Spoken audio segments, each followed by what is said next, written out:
Kisumu has sent a message, and it is not subtle.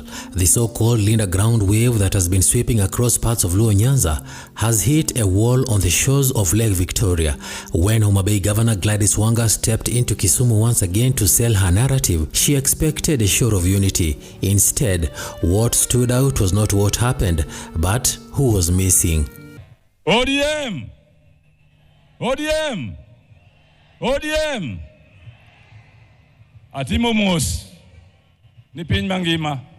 For the second time, Kisumu Governor Nyong'o kept away from the Linda Ground event. No grand reception, no symbolic handshake, no public endorsement. In politics, absence is never just absence. It is a statement, and in this case, it screamed louder than any speech delivered on that stage. Kisumu is Maul. Kalua Maul. Karulich Marakama.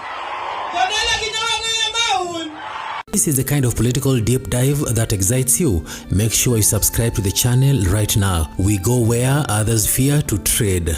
Let us not pretend this is a small issue.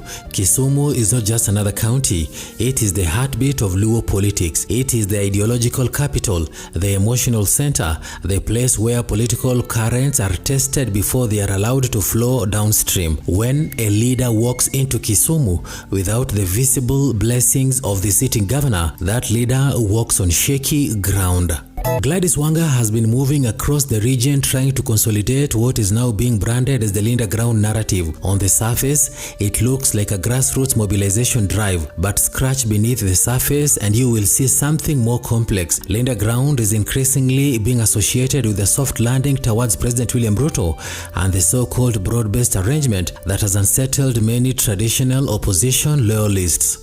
Na wamesema kwamba chama ambacho kitaenda negotiations na serikali ni ODM. Ni mbaya, si ndio? Weka nini? Weka nini? Weka nini? That is where the tension lies. Kisumu is not blind. The political base there has long defined itself through resistance politics. It thrives on defiance. It celebrates leaders who appear unbowed. So, when a movement begins to look too comfortable around State House corridors, alarm bells start ringing in backroom meetings and local gatherings. Chakruok ne nyaka gikone miluongo ni Edwin Sifuna. Ene manokao muma. Momiyo buru, mo buru oting'o muma, mo buru ochamo muma kaka party leader. Nyong'o's continued absence cannot be brushed off as a diary clash. Once can be coincidence, twice begins to look deliberate, and deliberate moves in politics are calculated. The veteran governor understands the mood of Kisumu. He has read the political temperature for decades. If he sensed that publicly sharing a platform with the Linda Ground Brigade will cost him political capital, then stepping aside was the safest option. Orange was for change and for devolution. That is the origin of the Orange Democratic Movement. Orange Democratic Movement cannot continue as a party without strong support of devolution and giving services to the grassroots of our nation. That decision speaks volumes. Meanwhile, those on the ground noticed something else. The energy was not electric. The crowd was present, yes, but the fire was missing. The chants were measured, not thunderous. The urgency felt manufactured. Mobilization efforts appear strained, almost desperate to project strength. When a leader has to work too hard to prove control, it raises quite doubts about how firm that control really is.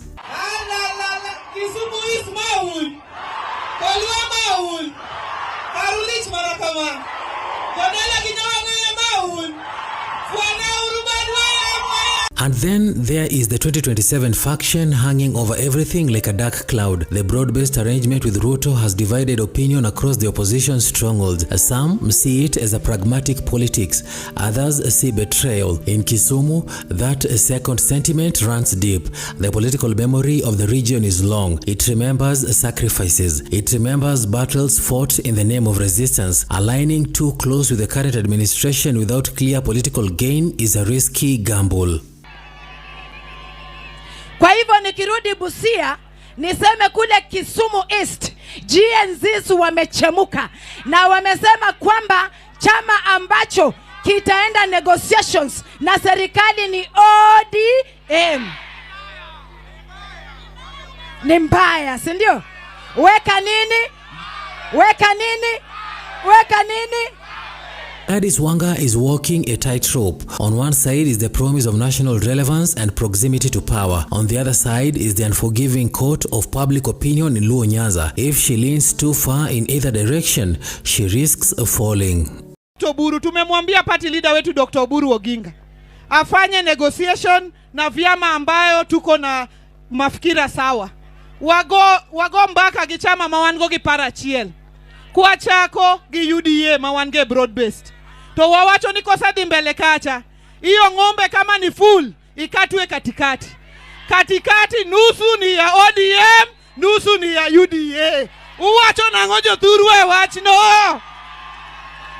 Nyong'o's silence adds another layer to the unfolding drama. He has not attacked, he has not endorsed, he has simply stepped back. And sometimes stepping back is the most powerful move of all. It allows the storm to rage without tying your name to it. It protects future options. It keeps doors open. The question now is simple. Is Kisumu quietly drawing a line in the sand? ODM is not just a party, it is a movement. ODM is the dream. ODM is the dream of the farmer who tills his land seeking fair markets. ODM is the cry of the mother who wants health care for her children. Because politics in this region is rarely chaotic without reason. When the mood shifts, it shifts with purpose. Leaders who misread it often find themselves isolated. Those who understand it survive. The Linda Ground team may argue that consolidation takes time. They may insist that resistance is normal in any political realignment, but the optics matter, and right now, the optics from Kisumu are uncomfortable. A governor missing twice, a crowd that feels restrained, a narrative that appears to clash with the emotional identity of the region. These are not small cracks, they are early warning signs. As 2027 approaches, every move will be scrutinized, every alliance will be questioned, every absence will be analyzed. Kisumu has shown that it will not be taken for granted. It will not rubber stamp any direction without interrogation.